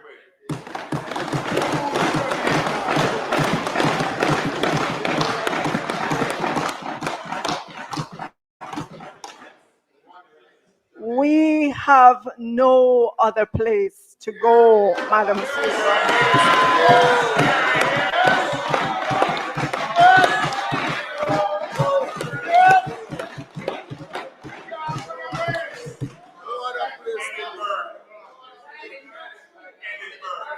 And so, And so I say again to all Jamaicans, it's decision time. Whom do you trust with your future? Do you trust those who don't know what the financial cost of all the things they have promised? Or if they know, they still put forward an implied budget that is not sustainable and not credible, an implied budget that would cause another FinSac. Whom do you trust with your future? It's decision.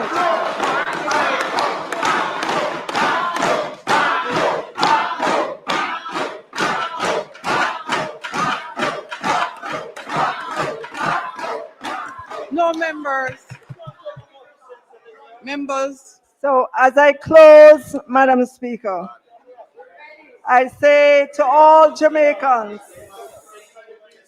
may the Lord bless you and keep you. May the Lord cause his face to shine upon you and be gracious unto you. May the Lord turn his face towards you and give you peace. God bless Jamaica, land we love. We choose Jamaica. Thank you.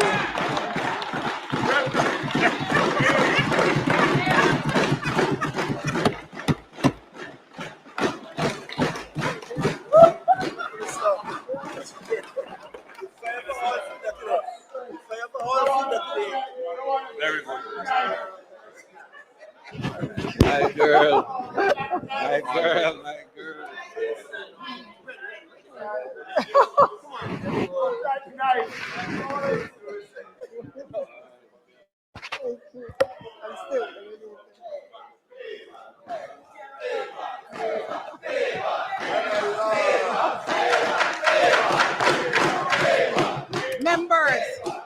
Members. Madam One behavior, both sides.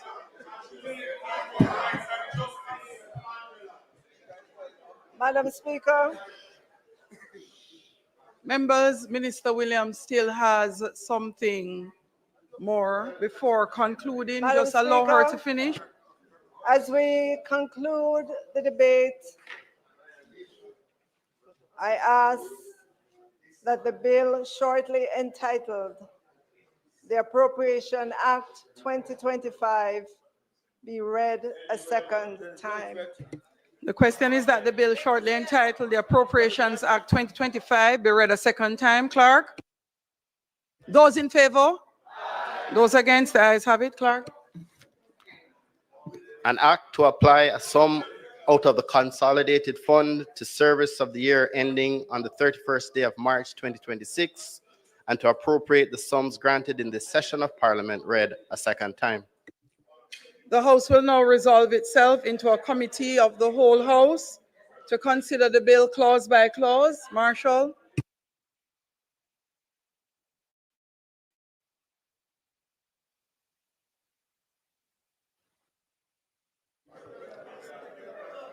Thank you, Marshall. Members, please. I put clauses 1 through 3. Those in favor? Those against? The ayes have it. I put the schedule, sections 2 and 3. Those in favor? Those against? The ayes have it. I put the title and enacting clause. Those in favor? Those against? The ayes have it. Members, the question is that I do report the bill as having passed committee stage without amendments. Those in favor?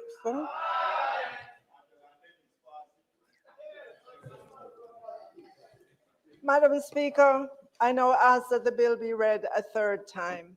Okay, so Minister, just one small item. We're back in the House. I do report the bill as having passed committee stage. And Clerk will just continue. Ministers ask that the bill be read a third time. Those in favor?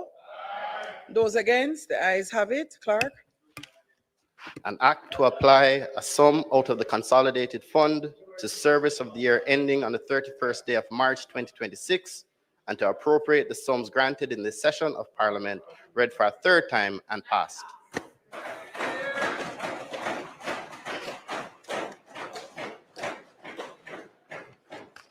In my short stint in Parliament, only some 8 going 9 years, I've always wanted to see a balancing of the budget recommended by the opposition. House Leader. Madam Speaker, it is really satisfying to note that you have at least realized that in your 9th year. And as a matter of fact, Madam Speaker, it's perhaps one of the first times that we have seen a technical presentation in the closing of a budget, where everybody can watch and see and understand. And Madam Speaker, if there's any doubt in anyone's mind as to the veracity of what has been presented, the hard information presented has made the point and made it very well indeed. So, Madam Speaker, we have come to the end of perhaps the best budget debate that I have experienced, certainly as a member of this House.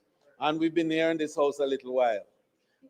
Member Samuda, and I call your name not in breach of the standing orders at all, but in reference to your years of service to this honorable House, as perhaps the longest serving member of Parliament anywhere in the Caribbean. Yes, but he's here. He's not here at the moment.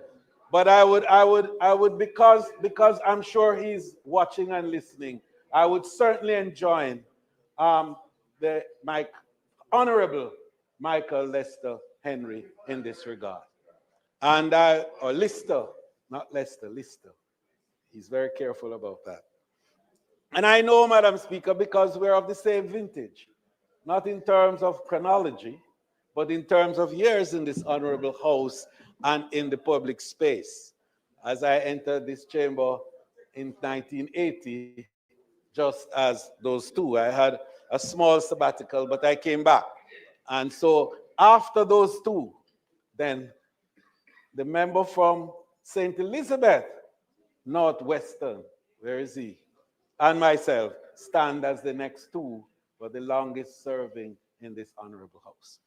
And we are saying today that this is the best budget presentations that we have had ever since we are here. And indeed, Madam Speaker, it is appropriate that we should end the presentation in the way we did as loyal, committed patriots, to reinforce the simple fact that we choose Jamaica.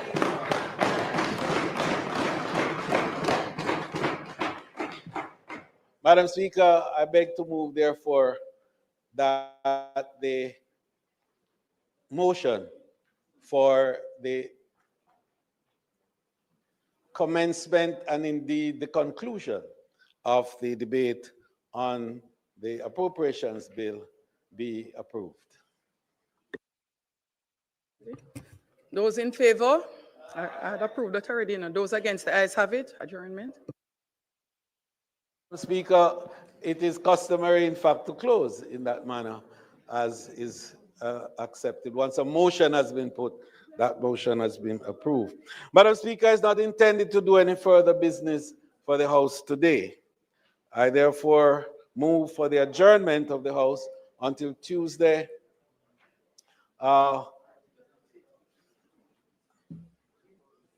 Madam Speaker, I particularly want to ensure that we have a continuation of the debate today, because there are measures there that are important to be settled. And so in asking for the adjournment, for the first, I'm cautious about the 1st of April. It's actually, I'm cautious about the 1st of April. But, Madam Speaker, I beg to move that the House be adjourned until Tuesday, April 1, 2025, at Yes. 2 p.m. at the George William Gordon House. May it please you, Madam Speaker. The question is that the House do now adjourn until the 1st of April, 2025 at 2 p.m. Those in favor? Those against? The ayes have it. This honorable House now stands adjourned.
Hi there, everyone. Thanks so much for joining us for another informative Jamaica Magazine journey. I'm your host, Adrian Atkinson.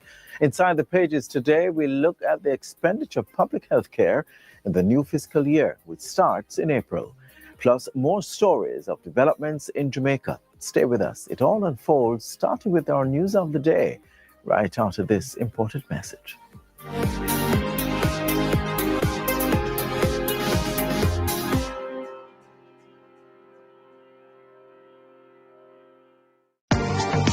Public passenger vehicle operators and commercial carriers, renew your road license online. It's as easy as 1-2 click. Visit the Transport Authority website at www.ta.org.jm.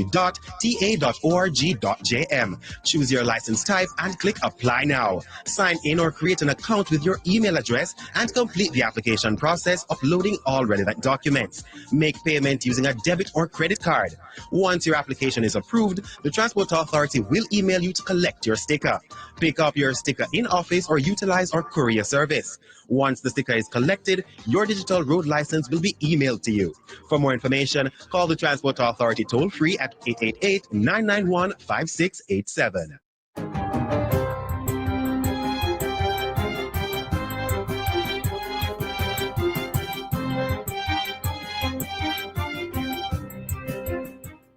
Good day, I'm Twyla Whelan, and this is your JS News for Monday, March 24, 2025.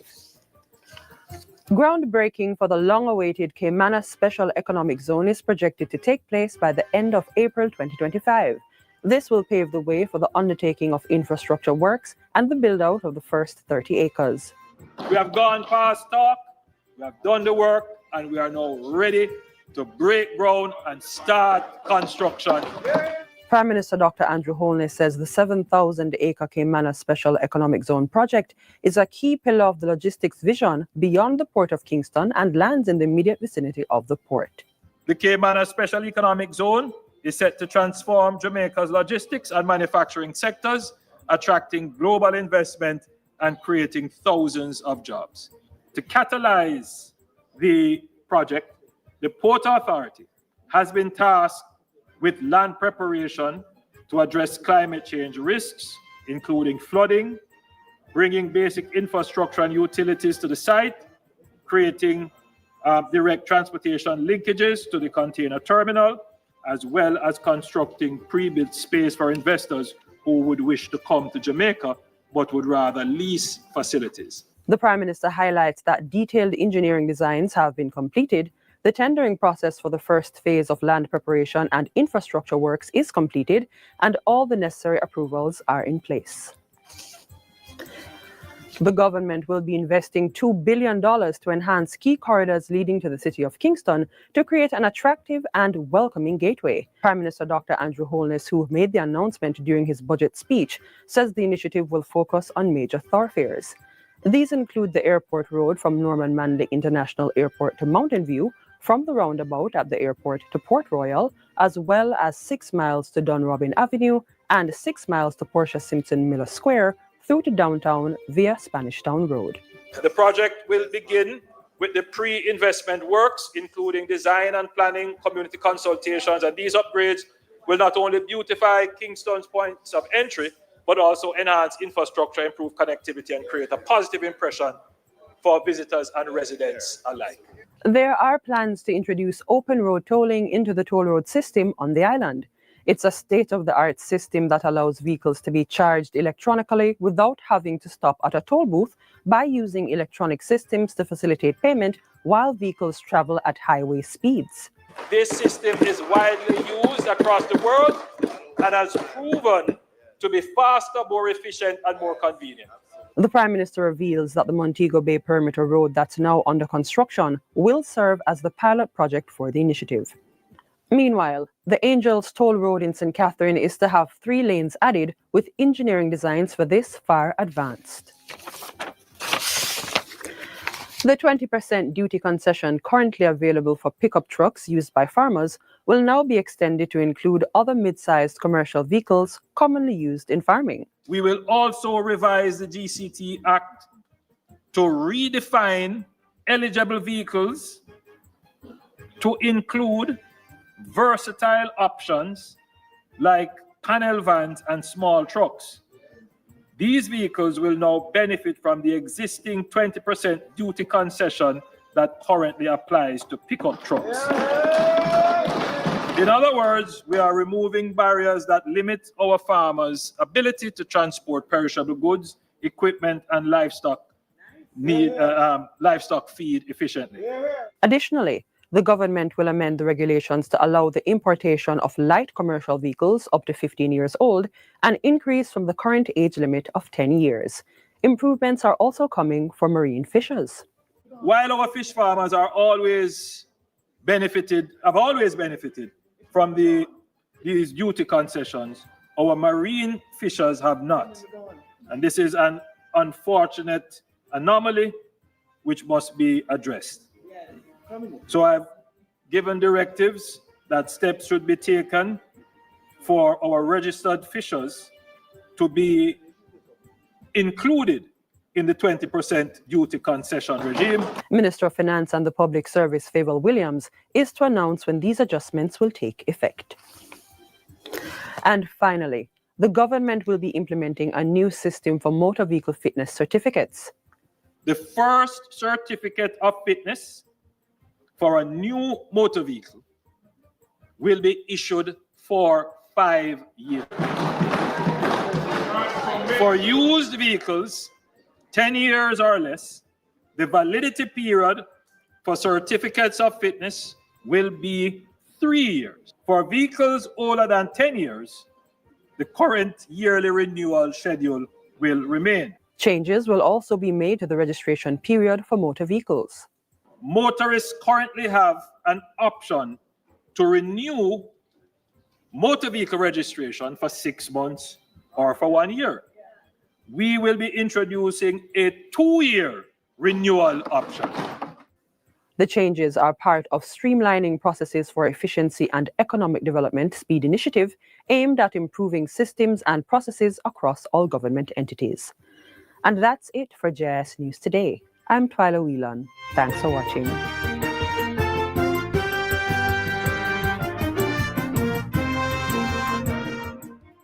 Householders, business people, school administrators, be on the alert. Help control the mosquito population. Destroy breeding sites. Empty old tires and all other containers where water can settle. Bore holes in old cans. Cover water drums and garbage cans. Wash flower pots and vases and clean pet dishes regularly. protect yourself from mosquito bites. Cover your body as much as possible and use mosquito repellent containing DEET.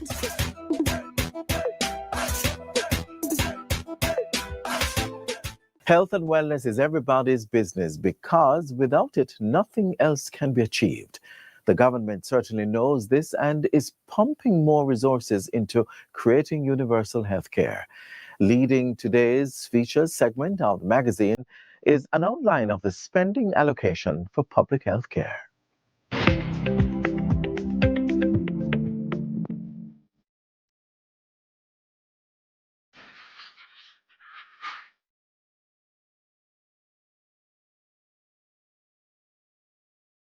Every single Jamaican is entitled, as a taxpayer, as a Jamaican, to the best possible health. The government's mission of guaranteeing adequate, effective, and efficient public health service in the 2025-2026 fiscal year is being supported by an allocation of over $165.82 billion.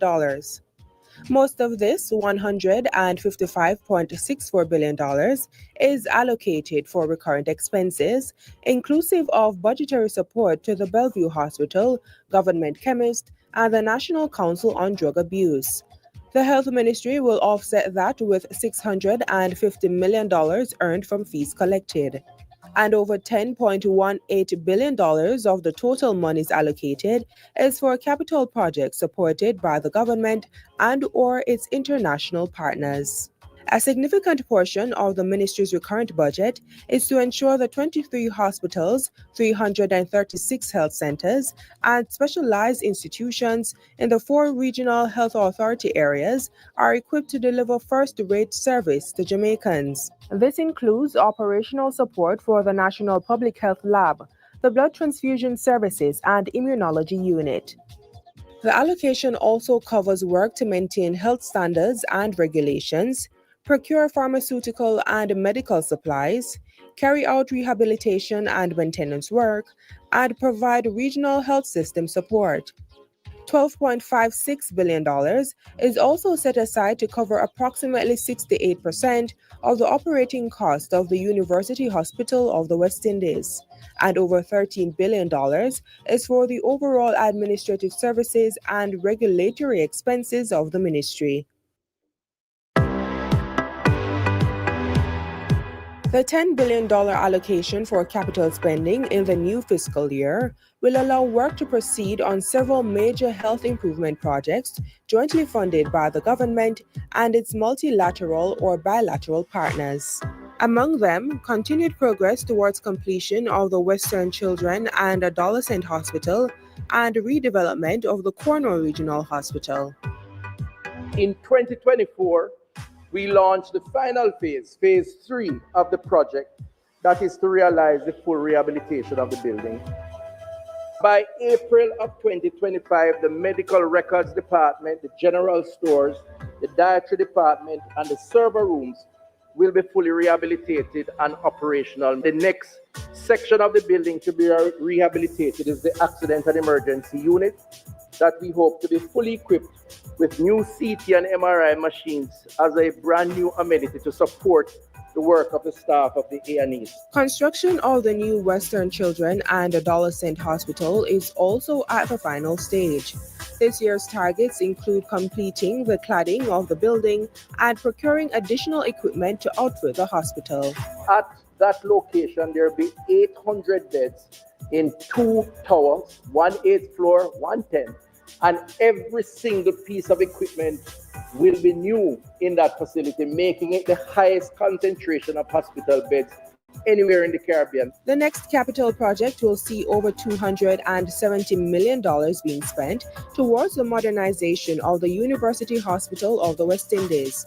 Targets for the new fiscal year include engaging an architect to modify designs of the building, as well as a commissioning agent and FIDIC engineer. Requisite municipality approvals will also be obtained so the project can go to market for construction works. The fourth capital development project is for the prevention and care management of non-communicable diseases, NCDs, with a $4 billion allocation. The importance of preventative action, such as regular screening for the risk factors of NCDs, is underscored by the significantly high cost of treating non-communicable diseases. It is always cheaper to prevent than to cure. And in turn, it's from all aspects, from the quality of life, time with family, time to relax, as well as the economics of working and productivity and output, which is why we have to encourage more screening.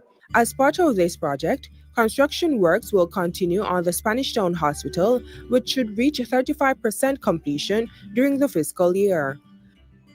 Construction works will also continue on the St. Jago Park, Greater Portmore, and Old Harbour Health Centres. The budgeted spend also involves completing designs for another 4 health facilities: St. Anne's Bay, Maypen West, Mucko, and the St. Anne's Bay Regional Health Centres, as well as commencing the procurement of civil works on the Ocherius, Maypen, and Brownstown Health Centres.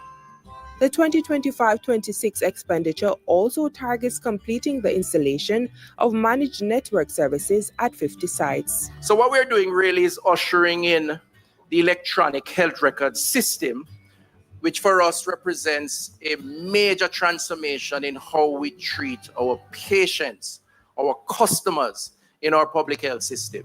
Because effectively, it impacts transaction time, the length of time it takes to get a patient through the system, processing them, looking at their historical record, making an early diagnosis, doing a diagnostic test, transmitting that information electronically. As part of the Prevention and Care Management of Non-Communicable Diseases NCDs program, government will also commence and complete health field testing at 5 health centers and start and complete data collection for the Jamaica Lifestyle Survey 4. These are just some of the ways in which the Ministry of Health and Wellness will be investing in the well-being of Jamaicans for 2025-26.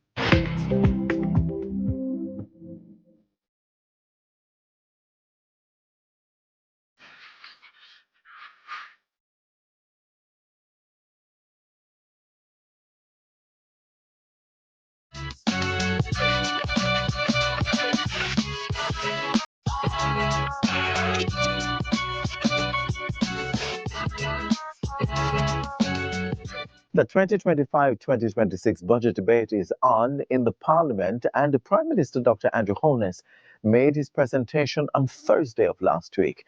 He laid out significant achievements and further national development plans for the country. Let's examine some of them.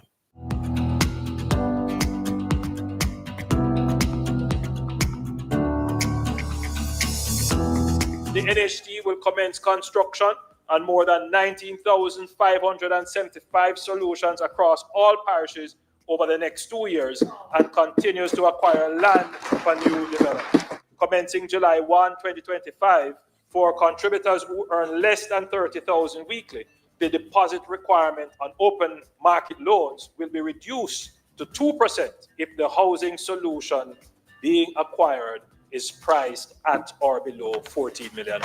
The individual loan limit will be increased from $7.5 million to $9 million. For 2 co-applicants, the combined maximum loan limit will be increased from $15 million to $17 million. And for 3 co-applicants, it will be increased from $21 million to $23 million. If an individual mortgager is purchasing a unit at $14 million or less, the NHD will lend that individual up to $12 million, subject to availability. Now, also for construction of houses by individual contributors, the individual construction loan limit will be increased to $11 million. For 2 co-applicants, it will be $17 million, and for 3, $23 million. Starting July 1, 2025, the service charge on mortgages will be reduced as follows. For prospective mortgagors who earn $30,000 or less each week, their service charge will be reduced from 2% of the loan amount to zero. And for prospective mortgagors earning between $30,000 and $42,000 per week, the service charge will be reduced from 5% of the loan to 2%. Prospective mortgagors earning $42,001 per week and above, their service charge remain at 5%. Currently, a minimum wage earner who has contributed to the NHD for at least 7 years may access a home grant of up to $3.5 million. We are modifying the eligibility requirement in order to make the grant available to more contributors. The maximum qualifying income for home grants will now be $30,000 per week. Effective July 1, 2025, the NHD will reduce the waiting time for accessing home improvement loans from 10 years to 7 years. And we have increased the loan limit to $5 million